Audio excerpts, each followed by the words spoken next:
এবং সবই কিছু তার প্রশংসা করে। আসমান জমিনে যা কিছু সবই তার প্রশংসা করে। আল্লাহ পাক কোরআনে হাকিমের মধ্যে বলেন, সাব্বাহা লিল্লাহি মা ফিস সামাওয়াতি ওয়া মা ফিল আরদি ওয়া মা বাইনাহুমা। আসমান জমিনে যা কিছু চন্দ্র সূর্য গ্রহ তারা, নদ নদী নালা গাছপালা সমুদ্রের তরঙ্গমালা সবই আল্লাহ পাকের গুণকীর্তন করে থাকে। অন্য জায়গায় বলছেন, ইউসাব্বিহু লিল্লাহি মা ফিস সামাওয়াতি ওয়া মা ফিল আরদি ওয়া মা বাইনাহুমা। সৃষ্টি যখন থেকে অস্তিত্বে এসেছে তখন থেকে সে আল্লাহর প্রশংসা করে।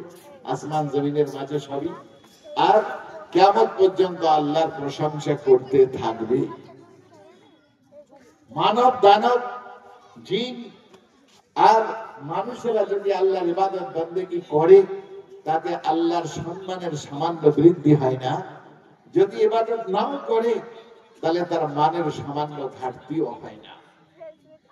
সে আল্লাহ পাক ইয়ালামু মা ফিল বাররি ওয়াল বাহর, সমুদ্রে জলে স্থলে যা ঘটে সবই আল্লাহ পাক জানে। ওয়া মা তাসকুতু মিন ওয়ারাকাতিন ইল্লা ইয়ালামুহা। কোটি কোটি কোটি কোটি গাছ সারা বিশ্বের মাঝে, সেই গাছ থেকে যে পাতাটি ঝরে, যে পাতাটি গজায়, তার হিসাব, তার পরিসংখ্যান বিশ্বের কোন উদ্ভিদ বিজ্ঞানের কাছে নেই। কত গাছ, জঙ্গলে কত গাছ, আল্লাহু আকবার।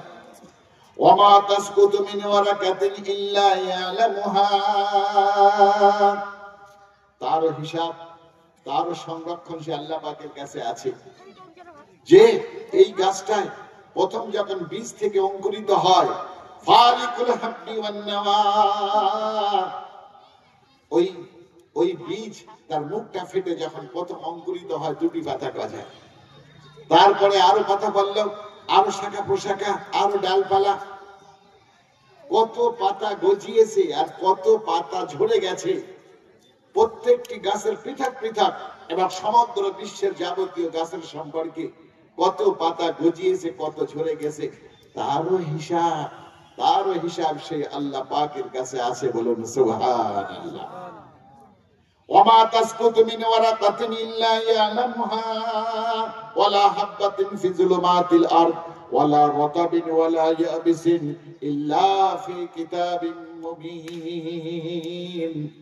জমিনে কত দানা বান্দা ছড়ায়, আর যেগুলি বান্দা ছড়ায় না, ঘাসের দানা বান্দা ছড়ায় না, এগুলি সব আল্লাহ পাক সে সম্পর্কে অবহিত। সে সম্পর্কে অবহিত কতটি গাছের কতটা ফুল হবে, কতটা ফল হবে, কতটা ফল ঝরে যাবে, কতটা ফল পাখিতে খাবে, কতটা ফল কাঠবিড়ালি খাবে, মানুষ খাবে, কোথাকার মানুষ খাবে, কোথাকার মানুষ খাবে।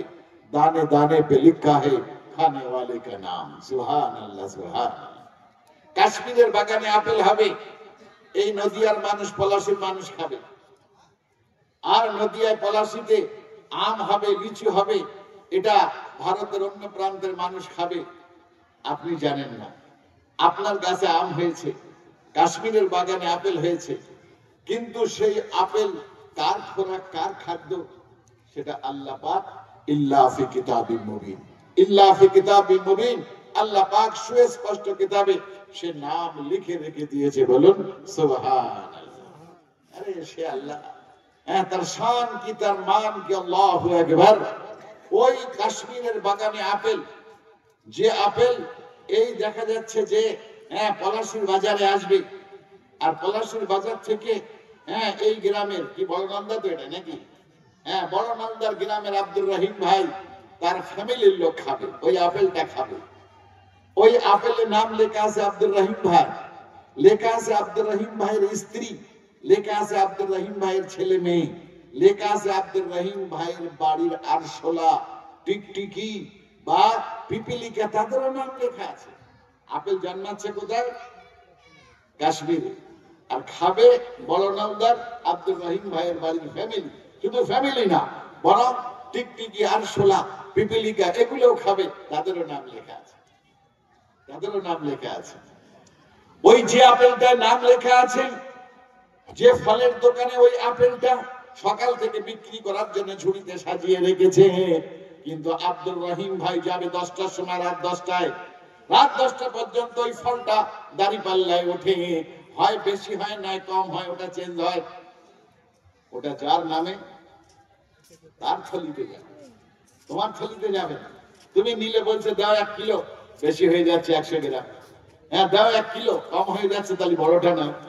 এভাবে দেখা যায় যে হাজারো মানুষ যে আপেলটা আমার কথা বুঝে আসছে নাকি, যে আপেলটা আব্দুর রহিম ভাইয়ের নাম লেখা, তাতে শত শত হাত তাতে যাচ্ছে, কিন্তু তার থলির মধ্যে ঢুকছে না, যেহেতু নাম লেখা কার?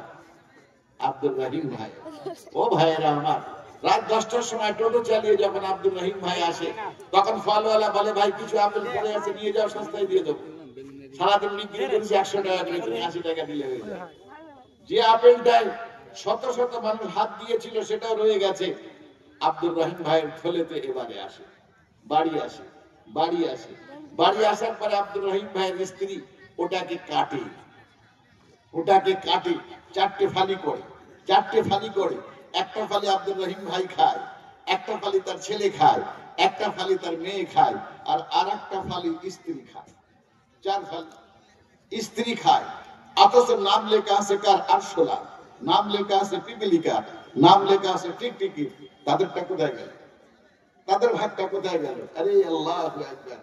হ্যাঁ হ্যাঁ, যে আল্লাহ যে সর্বদা আছেন, এটা আমি বলার জন্য শুধু এই ঘটনাটা বলছি। ওই শেষে আব্দুর রহিম ভাইয়ের স্ত্রী, শেষে তিনি খান।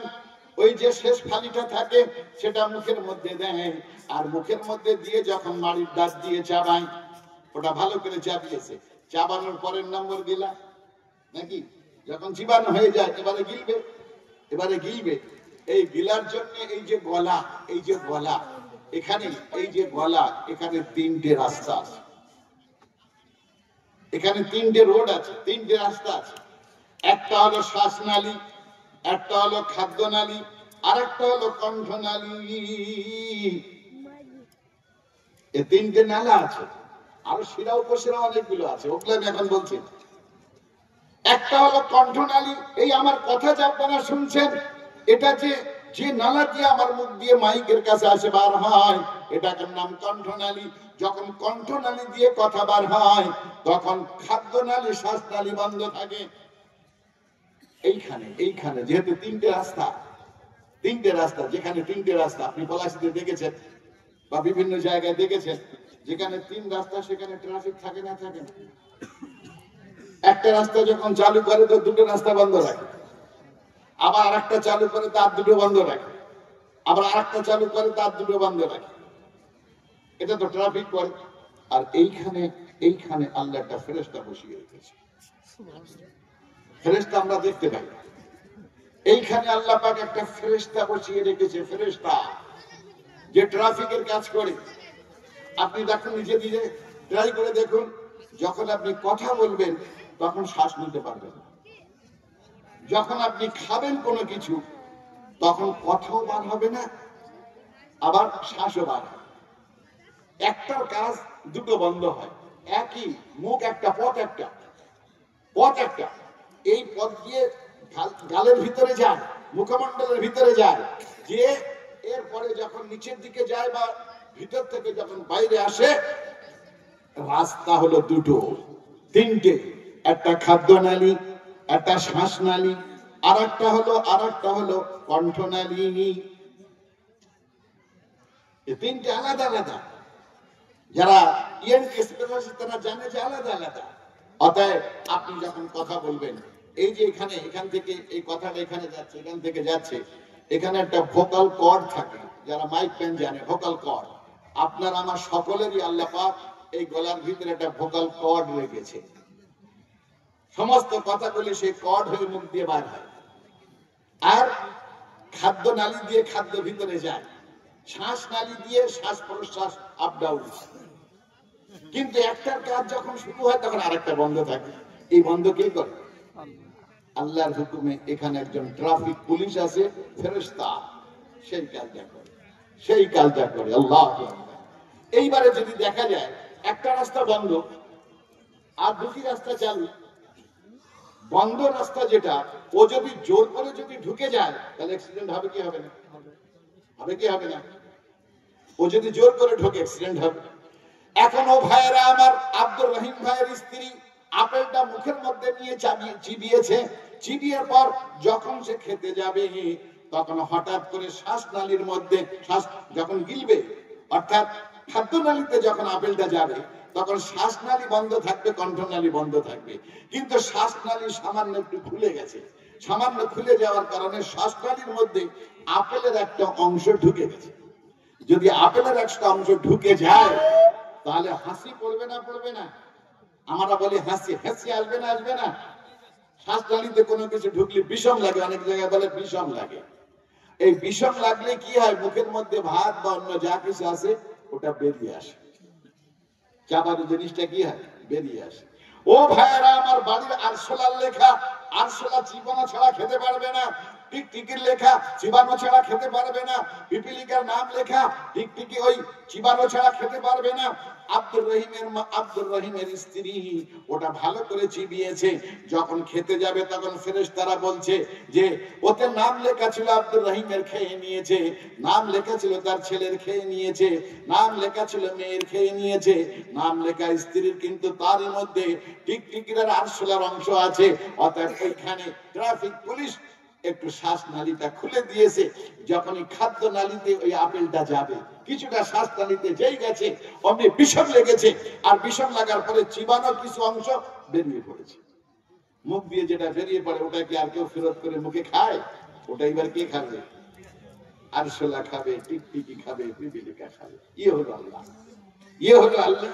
ও ভাইরা আমার, তো আল্লাহ পাক বলছেন ওয়ালা হাব্বাতিন ফি যুলুমাতিল আরদ ওয়ালা রাতাবিন ওয়ালা ইয়াবিসিন ইল্লা ফি কিতাবিন মুবিন। নদিয়ার আম বাগানে আম হবে, ফজলি আম হবে, মুর্শিদাবাদে ফজলি আম হবে। ভারতের কোন এলাকার, কোন শহরের, কোন গ্রামের কোন মানুষটা খাবে? ইল্লা ফি কিতাবিন মুবিন, তাতেও নাম লেখা আছে। সেটা ছাড়া কেউ খাবে না। ও ভাইরা, তো সেই আল্লাহ পাক যিনি গোটা বিশ্ব জাহানের রব, গোটা বিশ্ব জাহানের স্রষ্টা, তিনি হলেন রব্বুল আলামিন। রব্বুল আলামিন গোটা বিশ্ব জাহানের স্রষ্টা। তিনি যেটা চাই সেটা বাস্তবায়ন হয়। আমি আপনি যেটা চাই সেটা কখনো হয় না, সেটা কখনো হয় না। আল্লাহ বলছেন ওয়ামা তাশাউনা ইল্লা আন ইয়াশা আল্লাহু রব্বুল আলামিন। ও বিশ্ব জগতের মানুষ, তোমরা যেটা চাও, চাই আমেরিকার প্রেসিডেন্ট যা চাই, আর রাশিয়ার প্রেসিডেন্ট ভ্লাদিমির পুতিন যা চায়, ভারতের প্রধানমন্ত্রী নরেন্দ্র মোদী যা চায়, ওই আমাদের পশ্চিম বাংলার মুখ্যমন্ত্রী দিদি যেটা চায় সেটা কখনো বাস্তবায়ন হয় না। দুনিয়ার তখর তখর রাজা বাদশাহ, আল্লাহু আকবার, হ্যাঁ, তারা যেটা চায় সেটা বাস্তবায়ন হয় না। রাখে আল্লাহ, মারে কে? মারে আল্লাহ, রাখে কে? আল্লাহু আকবার। আল্লাহ পাক আজরাইল মালাকুল মউত, আজরাইল মালাকুল মউত, মালাকুল মউতকে আল্লাহ পাক জিজ্ঞাসা করছে, আমি তোকে মালাকুল মউত জমদূত বানিয়েছি, তুই সকলের রূহ কবজ করিস, সকলের জান কবজ করিস। আরে মায়ের সামনে, পিতার সামনে তাদের সন্তানের রূহটা কবজ করিস। সন্তান ছেলে মেয়ের সামনে তার সম্মানীয় শ্রদ্ধেয় মায়ের রূহ কবজ করিস। আদরণীয় স্ত্রীর সামনে তার স্বামীর রূহ কবজ করিস। স্বামীর সামনে তার স্ত্রীর রূহ কবজ করিস। তোর কখনো রূহ কবজ করতে যে দয়া মায়া এসেছে? কখনো দয়া মায়া হয়, রহম হয়? রূহ কবজ করার সময় কখনো রহম হয়? কারোর খেয়াল পড়ে কোনদিন রহম হয়েছে? তার আল্লাহ নিজে জিজ্ঞাসা করছে, হাদিসে করছি এটা। ও ভাইয়েরা আমার, আজরাইল জমদূত মালাকুল মউত বলছে, ওহে মাওলা, যখন থেকে পৃথিবী সৃষ্টি করেছো আজ পর্যন্ত কোটি কোটি কোটি কোটি মানুষের রূহ আমি কবজ করেছি। আমার অন্তরে কখনো কোনো মায়া দয়া, কোনো মমতা, স্নেহ, কখনো কোনো রহম আমার অন্তরে আসে না। আমার অন্তরে কোনো রহম আসে না। আমি যদি আমেরিকার প্রেসিডেন্টের রূহ কবজ করি তাও আমার অন্তরে রহম আসে না। আমি ফিরাউনের রূহ কবজ করেছি, আমি সাদ্দাতের রূহ কবজ করেছি, আমি নমরুদের রূহ কবজ করেছি, আবু জেহেলেরও করেছি, আমি পৃথিবীর জালিমদেরও করেছি, অহংকারীদেরও করেছি, হালাকুকা চেঙ্গিস খা যারা কোটি কোটি মানুষকে হত্যা করেছে তাদের রূহকে কবজ করেছি। আমি লেনিন, কার্ল মার্কস যারা লক্ষ লক্ষ মানুষকে হত্যা করেছে, আমি হিটলার যে 70 লক্ষ ইহুদি হত্যা করেছে, আমি তাকেও, আমি মাও সেতুং তাকেও, পৃথ্বীরাজ তাকেও, অশোকা তাকেও, যারা পৃথিবীতে কোটি কোটি মানুষ হত্যা করেছে তাদের রূহ কবজ করার সময় আমার কোনো রহম আসেনি। তবে হ্যাঁ, 2 বার রহম এসেছে, 2 বার। 2টি জান, 2টি রূহ কবজ করার সময় আমার অন্তরের মধ্যে একটু রহম এসেছিল। আল্লাহ পাক তো সবই জানে, আমাদের জানানোর জন্য জিজ্ঞাসা করছে 2 বার তোর অন্তরে রহম এসেছে, কখন, কোন সময়? তো আজরাইল মালাকুল মউত বলছে, আল্লাহ, গভীর সমুদ্রে একটা জাহাজ বিধ্বংস হয়, একটা জাহাজের অ্যাক্সিডেন্ট হয়, জাহাজ ডুবে যায়, যত যাত্রী সব মারা যায়, সকলের রূহ আমি কবজ করি। ওই জাহাজে যত যাত্রী ছিল হাজার হাজার, তাদের সকলের রূহটা আমি কবজ করি, সকলের রূহ, আমার কোনো দয়া মায়া আসে না। একটা গর্ভবতী মহিলা, সে ওই জাহাজের একটা কাঠ ধরে, তার উপরে আঁকড়ে ধরে, কাঠের উপরে আঁকড়ে ধরে ওই সমুদ্রে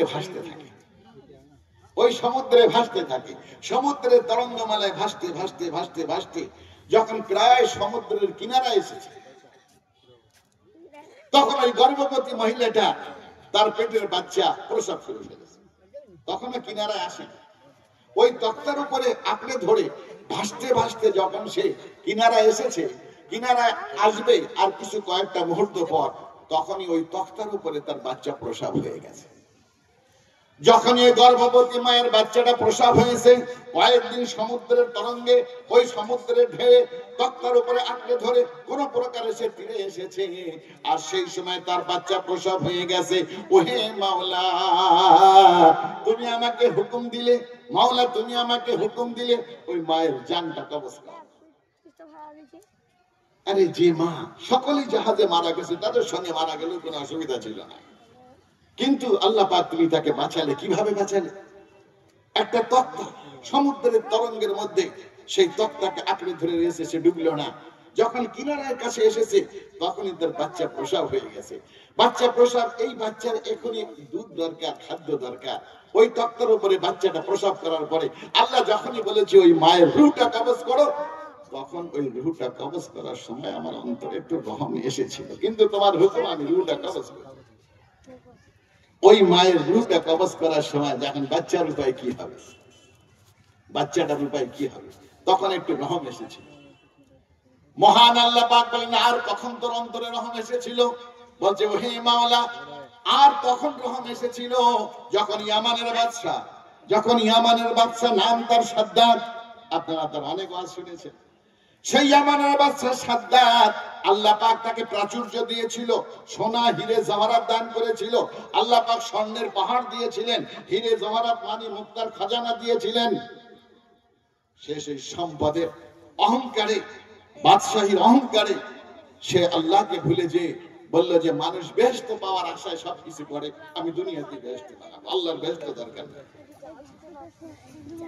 দুনিয়ায় সে বেহেশত বানাবে। স্বর্ণের পাহাড়ের ইট থেকে, পাহাড় কেটে ইট বানিয়ে তা থেকে প্রাসাদ বানানোর সোনা, জবরদস্তের প্লাস্টার দিয়ে সেই স্বর্ণের প্রাসাদকে সে রংচং করলো। দুনিয়ার যত হিরে জওহরাত, আসবাবপত্র, সুমিষ্ট পানি, ঝর্ণা, সব তার মধ্যে ব্যবস্থা হলো। তার মধ্যে যত রকমের শরাব, মদ, সব ব্যবস্থা হলো। যত মুসিকি, গান, সবকিছু তার মধ্যে গায়িকা নিয়ে ব্যবস্থা করা হলো। যত সুন্দরী মহিলা, যুবতী মহিলা, তাদেরকে সেখানে রাখা হলো। সবকিছু ব্যবস্থাপনা, কোন রকম কোনো কিছু ত্রুটি নাই। যা কিছু বেহেশতের মধ্যে থাকা দরকার, সবকিছু দিয়ে যখন বেহেশতকে সাজানো হলো, পরিপূর্ণ হলো, তখন বেহেশতে যে সাজিয়েছিল ওই সাদ্দাদের যে ইঞ্জিনিয়ার, সে তখন এসে বলছে যে বাদশা জাহাপানা, আপনার জান্নাত, আপনার বেহেশতে প্রস্তুত হয়ে গেছে, আপনি এসে আপনার বেহেশতকে একবার দেখুন কোনো কিছু ত্রুটি আছে কিনা। তো সাদ্দাত ঘোড়ায় চড়ে বেহেশতের গেটে এলো। বেহেশতের গেট থেকে ঘোড়ার থেকে একটা পা নামিয়েছে, ঘোড়ার পিঠের থেকে একটা পা নামিয়েছে সিঁড়িতে, আর একটা পা এখনো ঘোড়ার জিনের মধ্যে ফেসে রয়েছে। আর মাথাটা কেবলমাত্র একটু ঝুঁকালেই বেহেশতে দেখতে পায়, একটু ঝুঁকালেই বেহেশতের ভিতরে দেখতে পায়। আল্লাহ তুমি সেই সময় আমাকে বললে ওই অহংকারী সাদ্দাদের রুহটা কবজ কর, ওই অহংকারী সাদ্দাদের রুহটা কবজ কর। ওহে মাওলা, যে সাদ্দাত আল্লাহ তুমি তাকে এত প্রাচুর্য দিলে, এত ধন সম্পদ দিলে, আর কোন বাদশাদেরকে এত ধন সম্পদ দাও নাই। যে যে স্বর্ণের ইটের যে প্রাসাদ বানালো, জান্নাত বানালো, তার মধ্যে যে হিরে জহরাত মানি মুক্তা ঝর্ণা আর সমস্ত গায়িকা বা সমস্ত নাচনেওয়ালি যত বিনোদনের যা কিছু পৃথিবীর বুকে আছে সব কিছু, সব ব্যবস্থা করে আলাদা আলাদা হল সাজালো এবং সেখানে সুন্দরী মেয়েদের নিয়ে হুর হিসাবে তাদেরকে সেখানে রাখা হলো। সেই জান্নাতটা কিভাবে তৈরি করলো, তার গোটা ধন সম্পদ যা আল্লাহ তুমি দিয়েছো সবকিছু দিয়ে যে বেহেশত বানালো, একটু মাথাটা ঝুঁকিয়ে তাকে দেখারও অবকাশ দিলে না, মাথাটা ঝুঁকিয়ে দেখার অবকাশ দিলে না। আমাকে বললে যে ওর রূহ কবজ কর, তো মনে হলো যে একটু জান্নাত দেখেই তো নিত, তারপরে না রূহ কবজ করার হুকুম হতো, কিন্তু জান্নাতটা দেখে নেওয়ার তার কি দেওয়া হলো না, হ্যাঁ সুযোগ দেওয়া হলো না। আপনার হুকুম মনে করে আমি রূহটা কবজ করলাম, তখন আমার অন্তরের রহম এসেছে। মহান আল্লাহ পাক বলেন, ও মালাকুল মাউত, ও আজরাইল, তুমি কি জানো, তুমি কি জানো ওই ছেলেটা, যে ছেলেটার মা প্রসব করেছিল তক্তার উপরে একটা ফোঁটা দুধ পান করাতে পারে নাই, সেই ছেলেটার অবস্থা কি হয়েছিল তুমি জানো? আর এই যে সাদ্দাত, যার রূহটা কবজ করার সময় তোমার অন্তরে রহম এলো, এ কার সন্তান তুমি জানো? এই সাদ্দাত হলো ওই সন্তান যে মা তক্তার উপরে প্রসব করার সাথে সাথে মারা গিয়েছিল। এ সেই সন্তান যে পরবর্তীতে ইয়ামানের বাদশা হয়ে বেহেশত বানিয়েছে। কথা আমার বুঝে আসছে? রাখে আল্লাহ, মারে কে? মারে আল্লাহ, রাখে কে? আল্লাহু আকবার। আল্লাহ যা চায় সেটা হয়, আমি আপনি যা চাই তা হয় না। ওয়ামা তাশাউনা ইল্লা আইয়াশা আল্লাহু রাব্বুল আলামিন। হে বিশ্ব জগতের মানুষ, তোমরা যেটা চাও সেটা কখনোই বাস্তবায়ন হয় না। সেই মহান আল্লাহ পাক, যিনি গোটা বিশ্ব জগতের রব, তিনি যেটা চান সেটাই বাস্তবায়ন হয়, সেটাই বাস্তবায়ন হয়। সে আল্লাহর সমীপে আমরা সকলেই একবার হামদ জ্ঞাপন করে বলি আলহামদুলিল্লাহ। শত কোটি দরুদ ও সালাম সেই আকায়ে মাদানী তাজদারে মদিনা আহমদ মুস্তাফা মুহাম্মদ মুজতবা সাল্লাল্লাহু আলাইহি ওয়াসাল্লামের প্রতি, যিনি হলেন রাহমাতুল লিল আলামিন। আল্লাহ পাক রব্বুল আলামিন, আমার নবী হলেন রাহমাতুল লিল আলামিন। কি সুন্দর সেটিং দেখেন। আল্লাহ পাক রব্বুল আলামিন সমগ্র বিশ্ব জগতের রব, আর আমার নবী হলেন রাহমাতুল লিল আলামিন, সমগ্র বিশ্ব জগতের করুণার আধার। আল্লাহু আকবার। কোন নবী সারা বিশ্বের নবী না, আমার নবী গোটা বিশ্বের নবী। কোন নবী যে যুগে এসেছে সেই যুগের সকল মানুষের নবী না, একটা জাতির নবী, একটা সম্প্রদায়ের নবী, একটা কওমের নবী, একটা এলাকার নবী। সে নবী দুনিয়া থেকে চলে গেছে, তার নবুয়ত শেষ হয়ে গেছে। কিন্তু আমরা যে নবীর উম্মত, সে নবী একটা এলাকার নবী না, জন্ম মক্কার আরব দেশের পাহাড়ের পাদদেশে, কিন্তু আরবের নবী না। তিনি আরবের নবী, আজমের নবী, তিনি এশিয়ার নবী, ইউরোপের নবী, তিনি আমেরিকার নবী, আফ্রিকার নবী, তিনি বিশ্বের 200-র অধিক দেশ, সমস্ত সকল দেশের নবী। তিনি চলে গেছেন দুনিয়া থেকে, তার নবুয়ত শেষ হয়নি, তার নবুয়ত কিয়ামত পর্যন্ত। তিনি কেবলমাত্র মানব জাতির নবী না, এমনকি তিনি নবীদের নবী। বলেন সুবহানাল্লাহ, সুবহানাল্লাহ। সে নবী নিজেই বলেন, আনা নবিয়ুল আম্বিয়া, আমি তো সকল নবীদের নবী। বলুন সুবহানাল্লাহ। পৃথিবীর কোন নবী আর এক নবীর নবী না। একই সময় 2-3 জন নবী ছিলেন, 2 ভাই নবী ছিলেন, বাপ বেটা নবী ছিলেন, কিন্তু বাপ বেটা নবী হলো একজন আরেকজনের নবী না। হযরত ইব্রাহিম আলাইহিস সালাম বাপ, বেটা হলো ইসমাঈল আলাইহিস সালাম। বাপ বেটা 2 জন নবী, কিন্তু ইব্রাহিম হযরত ইসমাঈলের নবী না। হযরত ইব্রাহিম ফিলিস্তিনের নবী, আর হযরত ইসমাঈল হলো মক্কার নবী। হযরত ইসহাক, হযরত ইব্রাহিমের বেটা, হযরত ইসহাক আলাইহিস সালামের নবী। কিন্তু হযরত ইসহাক হলো তিনি বাপের নবী না, বাপ ইসহাক আলাইহিস সালামের নবী না। হযরত মূসা, হযরত শুআয়ব আলাইহিস সালাম জামাই আর শ্বশুর, কিন্তু হযরত শুআয়ব শ্বশুর, জামাই মূসার নবী না। মূসা জামাই, হযরত শুআয়বের নবী না। দুই ভাই হযরত হারুন, হযরত মূসা, একজন ভাই আরেকজনের ভাইয়ের নবী না। একজন ভাই আরেকজন, কোন নবী আরেক নবী না। কিন্তু আমার নবী তিনি নিজেই বলেন, আনা নবিয়ুল আম্বিয়া, আমি তো সকল নবীদের নবী। বলুন সুবহানাল্লাহ। ফেরেশতার নবী, আসমানের নবী, জমিনের নবী, গাছ গাছালির নবী, পাহাড় পর্বতের নবী। আরে গাছ গাছালিও তার শানে কলমা পড়েছে, গাছ গাছালিও কলমা পড়েছে, হ্যাঁ, বনের প্রাণীরাও কলমা পড়েছে। আল্লাহু আকবার। হযরত আলী রাদিয়াল্লাহু তাআলা আনহু বলেন, আমার নবী গাছের তল দিয়ে হেঁটে যান, গাছের শাখা প্রশাখাগুলি ঝুঁকে পড়ে এবং আমার নবীকে সালাম জানায়, আসসালাতু আসসালামু আলাইকা ইয়া রাসূলুল্লাহ, আসসালাতু আসসালামু আলাইকা ইয়া হাবিবাল্লাহ। গাছ গাছালি সালাম দেয়। আল্লাহু আকবার। হযরতে আব্দুল্লাহ ইবনে মাসউদ রাদিয়াল্লাহু তাআলা বর্ণনা করেন, আমার নবী পাহাড়ের পাদদেশে তিনি ওই নিম্ন অঞ্চলে পেশাব পায়খানা করার জন্য দূরে চলে যান।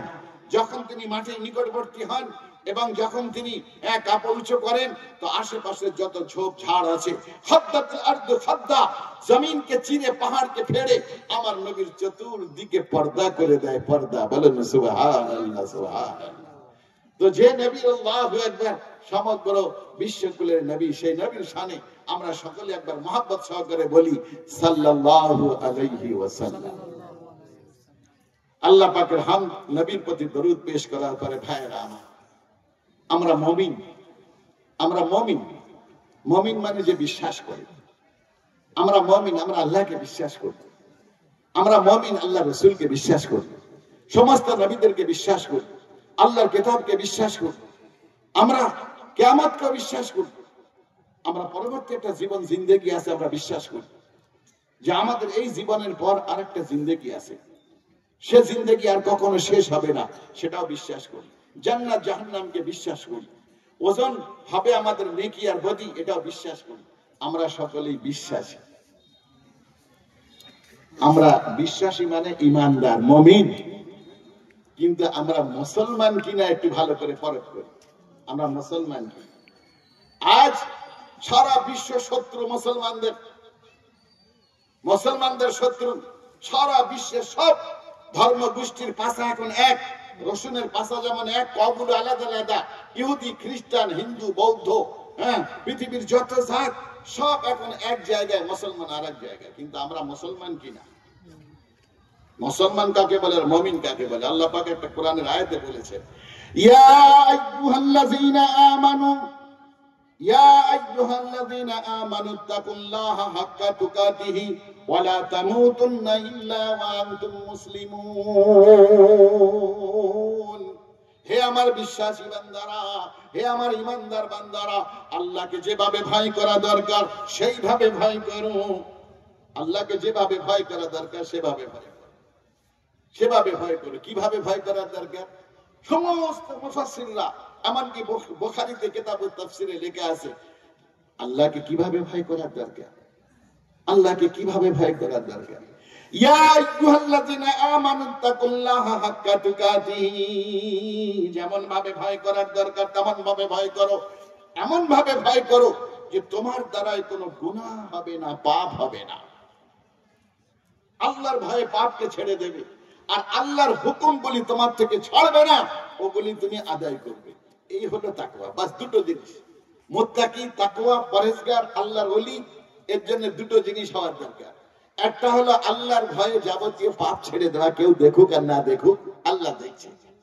সুদ, ঘুষ যেগুলি পাপ সেগুলি আমাদের সব জানা, কোনগুলি হারাম জানা, হ্যাঁ, নারীদের বেপরদা, অন্য বেগানা মহিলা পুরুষদের সঙ্গে কথাবার্তা বলা, তাদের সঙ্গে সফর করা, ভ্রমণ করা, হ্যাঁ, বা এমন পোশাক আশাক করা যে অন্যকে আকৃষ্ট করে, এই বেপরদেগী হওয়া মহিলাদের জন্য, হ্যাঁ, মহিলাদের স্বামীর নাফরমানি করা, সন্তান সন্ততি বাপের নাফরমানি করা, মা বাপের নাফরমানি করা, কি কি বড় বড় গুনাহ, এগুলো ওয়াজ নসিহতের মাধ্যমে আমরা প্রায় সব জানি।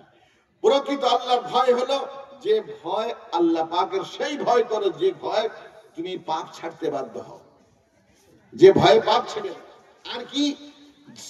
যে ভয় করলে আল্লাহর হুকুমগুলো মানতে বাধ্য হও। এই দুটো কাজ, দুটো কাজ, এটা হলো এর নাম তাকওয়া। আল্লাহ নবী সাল্লাল্লাহু আলাইহি ওয়াসাল্লাম মুসলিম শরীফে, বুখারী শরীফে এর উদাহরণ দিয়েছে, তাকওয়ার উদাহরণ দিয়েছে। তাকওয়া কাকে বলে? তাকওয়া কাকে বলে? আল্লাহকে ভয় করার উদাহরণ দিয়েছেন তিন বন্ধু। আপনারা আওয়াজ শুনেছেন, আমি সংক্ষেপে বলছি। তিন বন্ধু একটা বৃষ্টি মুখর পরিবেশে একটা পাহাড়ের ঘাটি দিয়ে যাচ্ছিল, প্রচন্ড বৃষ্টি, সেই সাথে ঝড়। তো তিন বন্ধু মিলে তখন ওই পাহাড়ের একটা গর্তে, গুহার মধ্যে তখন তারা আশ্রয় নিল।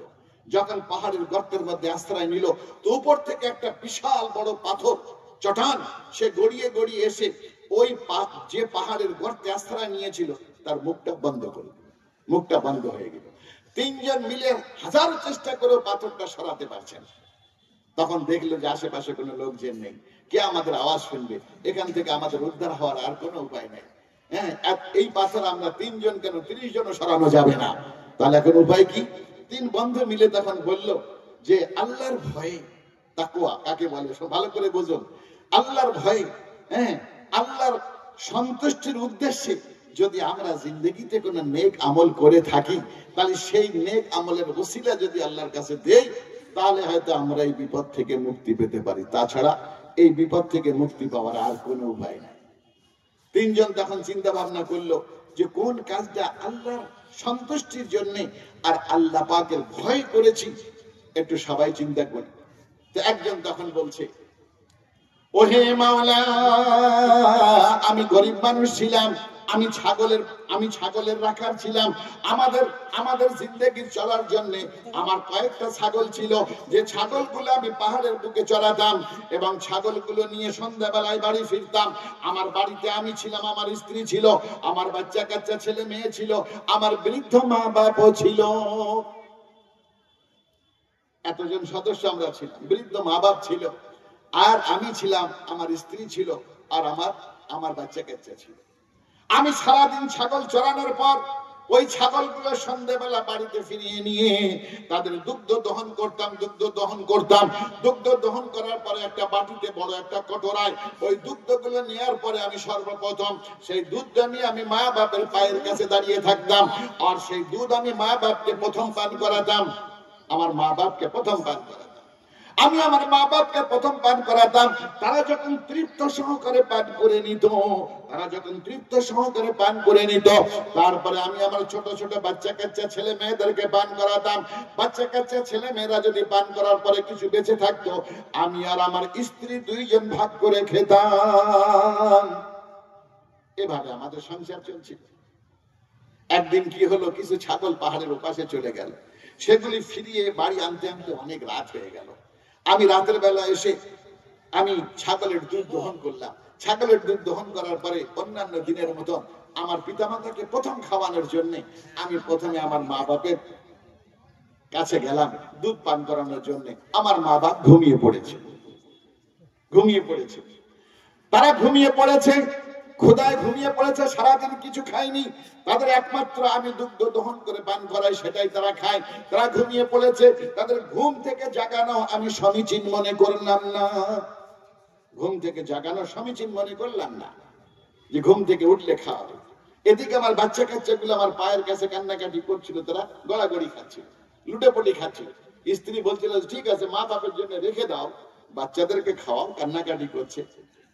তা আমি বললাম যে না, মা বাপের অগ্রাধিকার, তারা কতটুকু খাবে না খাবে তাদের তৃপ্ত সহকারে না খাওয়ানো পর্যন্ত আমি বাচ্চা কাচ্চাকে খাওয়াবো না। বাচ্চা কাচ্চারাও কাঁদতে কাঁদতে ঘুমিয়ে পড়লো। আমি ভোর রাত্রি পর্যন্ত ওই দুধের বাটি নিয়ে দাঁড়িয়ে থাকলাম মা বাপের মাথার কাছে। ভোর রাত্রিতে যখন আমার মা বাপ উঠলো, আমি তাদেরকে পান করালাম। তারপরে সকালে বাচ্চা কাচ্চাদের পান করানোর পরে যা ছিল আমরা দুইজন ভাগ করে নিলাম। ওহে মাওলা, আমি আমার মা বাপকে অগ্রাধিকার দিই, একমাত্র তোমার হুকুমের কারণে তুমি পবিত্র কোরআনে বলেছো ওয়া কাযা রাব্বুকা আল্লা তা'বুদু ইল্লা ইয়াহু ওয়া বিল ওয়ালিদাইনি ইহসানা ইম্মা ইয়াবলুগান্নাল কিবারা আহাদুহুমা আও কিলাহুমা ওয়া লা তাকুল লাহুমা উফফিন ওয়া লা তানহারহুমা ওয়া কুল লাহুমা কাওলান কারীমা ওয়াকফিজ জানাহা যুল্লি মিনার রাহমা। আল্লাহু আকবার। আল্লাহর হুকুম এটা বলার জন্য আল্লাহ কেবল একটাই কথা নাযিল করেছে, আর মা বাবার জন্য ৯টা আয়াত নাযিল করেছে। ওয়াকাযা রাব্বুকা আল্লা তা'বুদু ইল্লা ইয়াহু, বাস আল্লাহর হক শেষ। এরপরে আবিল ওয়ালিদাইনি থেকে মোট ৯টা আয়াত যদি তাফসীর করি তো এখন তো ফজর হয়ে যায়। এটা মা বাপ সম্পর্কে আল্লাহ পাক বলেছে যে মা বাপকে অগ্রাধিকার দাও।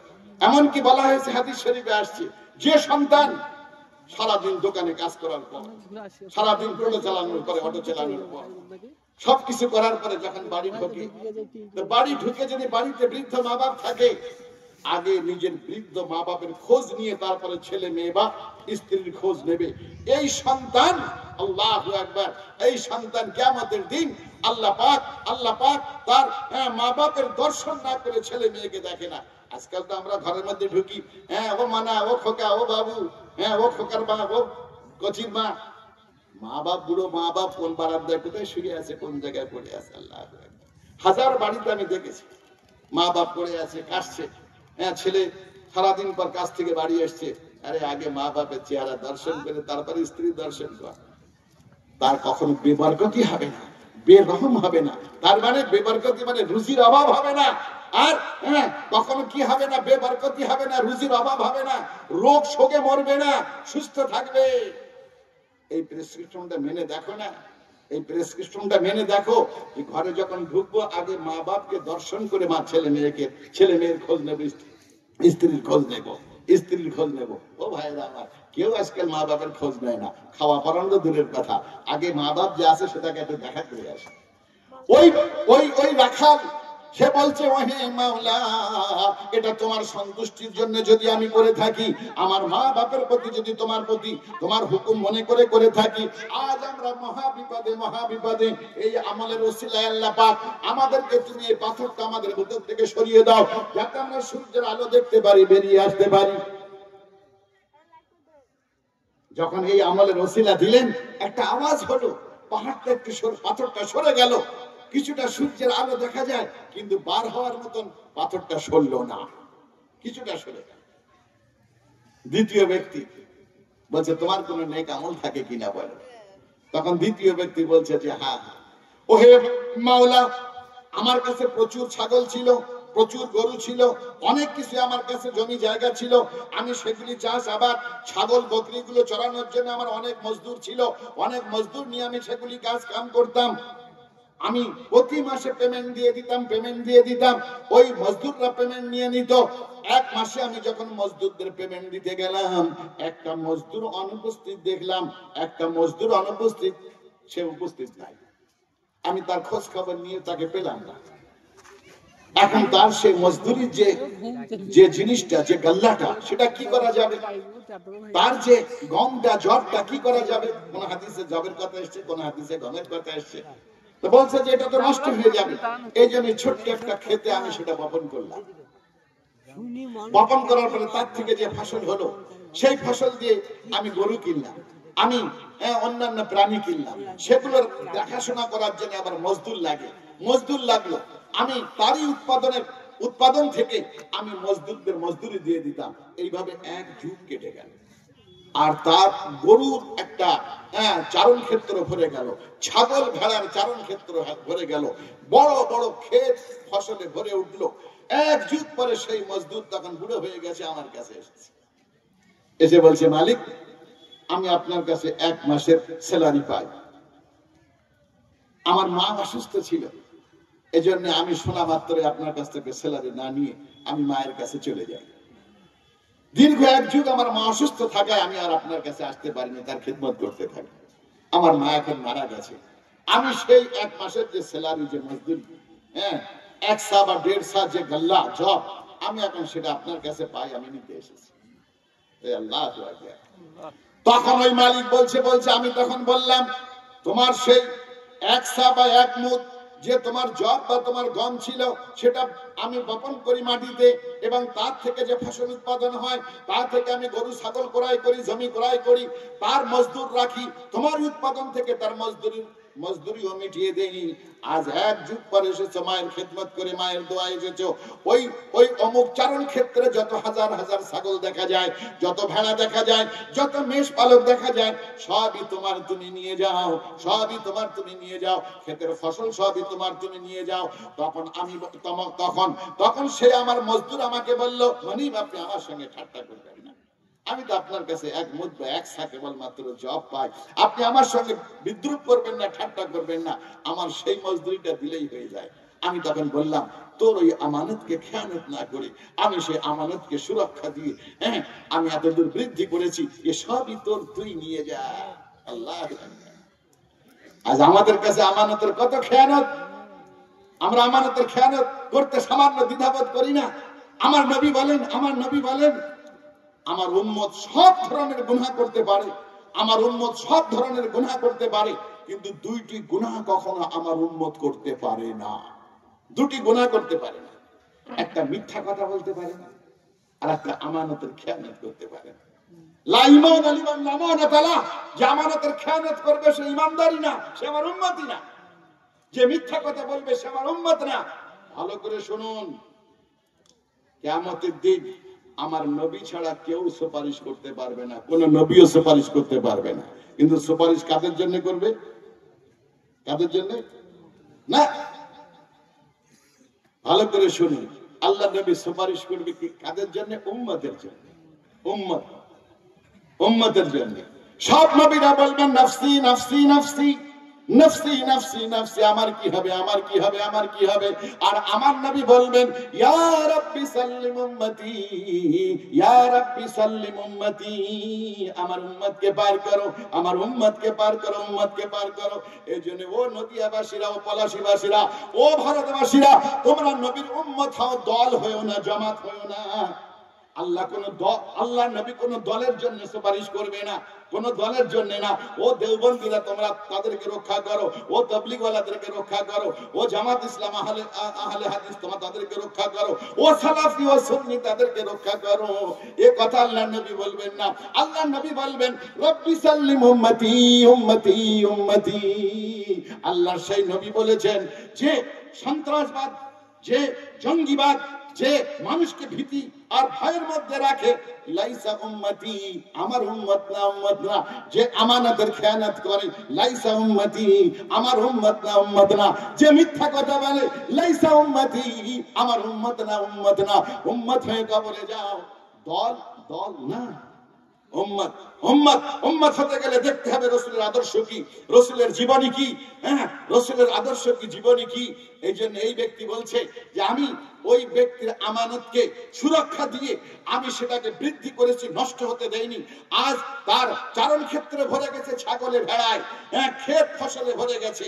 আমি তাকে যখন বললাম নিয়ে যাও, সে প্রথমে বললো ঠাট্টা বিদ্রুপ করবেন না, আমি আপনার কাছে এক মুদ বা এক সা কেবলমাত্র জব পাই, আপনি এত কিছু দেখাচ্ছেন কেন, কেন ঠাট্টা করছেন, আপনি আমাকে দিয়ে দেন।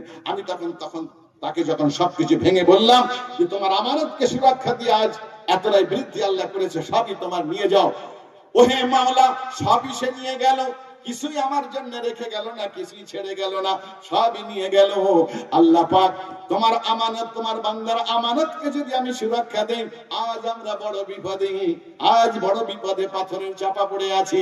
আল্লাহ আমাদের পাথরটাকে সরিয়ে দিয়ে একটু সূর্যের মুখ দেখিয়ে দাও। একটা বিকট আওয়াজ হলো, পাথরটা একটু সরে গেল, কিন্তু বের হবার মতন এতটা সরল না, কিছুটা সরল, কিছুটা সরল। আল্লাহু আকবার। এই দুটো নেক কাজ, একটা মা বাপের খেদমত, আল্লাহু আকবার, মা বাপের খেদমত, সেটাকে অগ্রাধিকার দেওয়া। 2 নম্বর হলো আমানতের আল্লাহু আকবার সুরক্ষা দেওয়া। এইবার তৃতীয় আরেকজন, সে যুবক, সে বলছে তোর কোন নেক আমল থাকলি বল, আমাদের দুইজনের নেক আমলের ওসিলায় তো পাথরটা সরে গেছে কিছুটা, এবার তোর কোন নেক আমল থাকলে বল। সে অনেক সময় চিন্তা ভাবনা করে বলছে আমার জিন্দগিতে কোন নেক আমল নাই, তোমরা যে আমল বলেছো সে আমল আমার জিন্দগিতে নাই। বলে আরে দেখ না আছে কিনা, বলে না না, তাহলে কখনো আল্লাহর আযাবের ভয়, নেক আমল তো নেই, কিন্তু আল্লাহর আযাবের ভয়ে গুনাহ ছেড়েছিস, পাপ ছেড়েছিস, গুনাহ ছেড়েছিস, পাপ ছেড়েছিস, গুনাহ বর্জন করেছিস, আল্লাহর আযাবের ভয়, এরকম কোনো কিছু কখনো আছে কিনা দেখ। বলে হ্যাঁ, আল্লাহর আযাবের ভয়ে গুনাহ ছাড়ার একটা ঘটনা আমার আছে।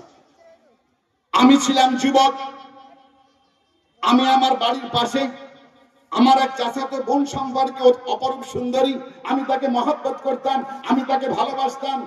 একজন পুরুষ একজন নারীকে যৌবন বয়সে একজন যুবতী মেয়েকে যেভাবে ভালোবাসে, আমি সেই রকম তাকে মহব্বত করতাম, ভালোবাসতাম, তাকে নিজের কাছে পেতে চাইতাম, নিজের কাছে পেতে চাইতাম। বহুবার ইশারা ইঙ্গিত করেছি, কিন্তু কখনো সে আমার নিকটবর্তী হয়নি, আমার নিকটে আসে নাই। নিজেকে সে পুত পবিত্র করে বাঁচিয়ে রেখেছে, আমার নিকটে আসে নাই। হঠাৎ করে আমাদের এলাকায়, আমাদের দেশে দুর্ভিক্ষ এলো, দুর্ভিক্ষের জাতাকলে সবাই নিষ্পেষিত হলো, আমার চাচাতো বোন সেও নিষ্পেষিত হলো। কিন্তু আমার অবস্থা ভালো ছিল, আমার অবস্থা ভালো ছিল।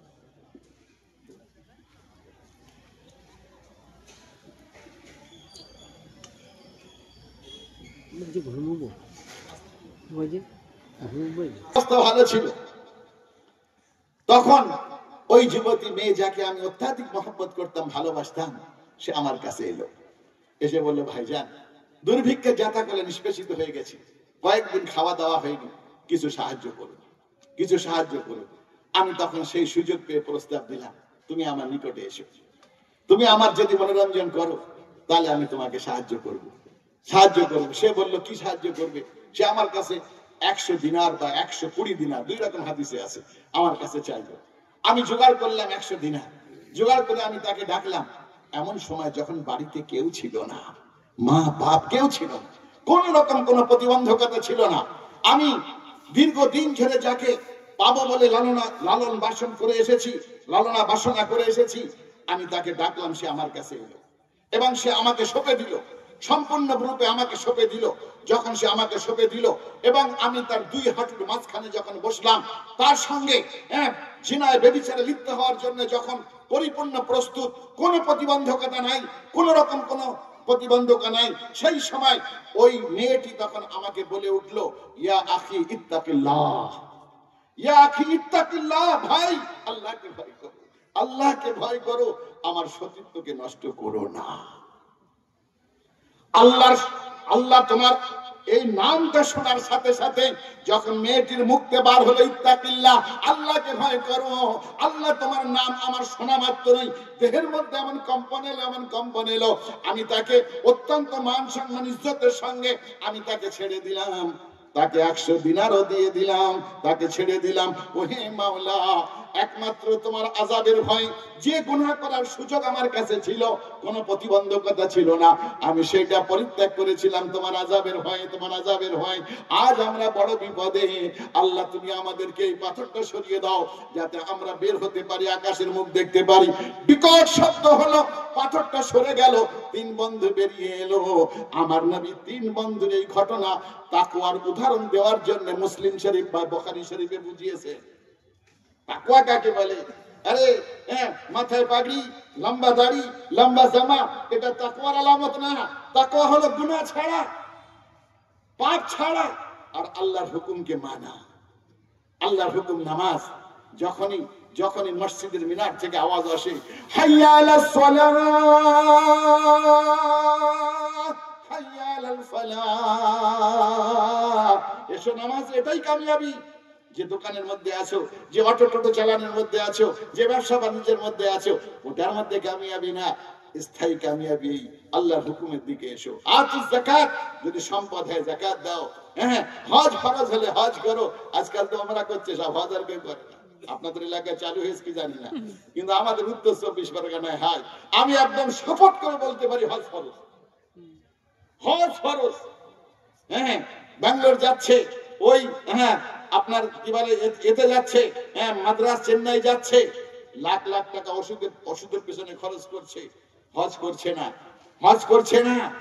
আল্লাহু আকবার, একটা ইনজেকশন 80-82 হাজার টাকা খরচ করছে, হজ করছে না, বলছে ওমরা করে এসেছে। আবার যারা উমরা করে এসেছে ওদের আবার হাজি বলতে হচ্ছে, ওরাও নাকি এবার হাজি। আল্লাহ সব ফাঁকিবাজি বোঝে। হ্যাঁ, উমরা ফরজ না, ফরজ হলো হজ। অতএব যাকাত যাদের ফরজ, হজ যাদের ফরজ, তারা হজ করুন। হ্যাঁ, উমরা পরে যদি পারেন তা করবেন, আল্লাহু আকবার। হ্যাঁ, আল্লাহর হুকুম মানুন। হ্যাঁ, যেটা হারাম বর্জন করুন, যেটা পাপ বর্জন করুন। দুটো আল্লাহর ওলি হওয়ার জন্য দুটো জিনিস, একটা হলো আল্লাহর ভয় গুনাহ ছাড়া, আর আল্লাহর মহাব্বতে তার হুকুম মানা। যে মানবে সে আল্লাহর ওলি। আর যারা আল্লাহর ওলি, ইন্না আউলিয়া আল্লাহি লা খাউফুন আলাইহিম ওয়া লা হুম ইয়াহজানুন। প্রত্যেকের বিবেক তার বিচারক, প্রত্যেকের বিবেক তার বিচারক। আল্লাহর ভয়ে পাপ ছাড়ো কিনা,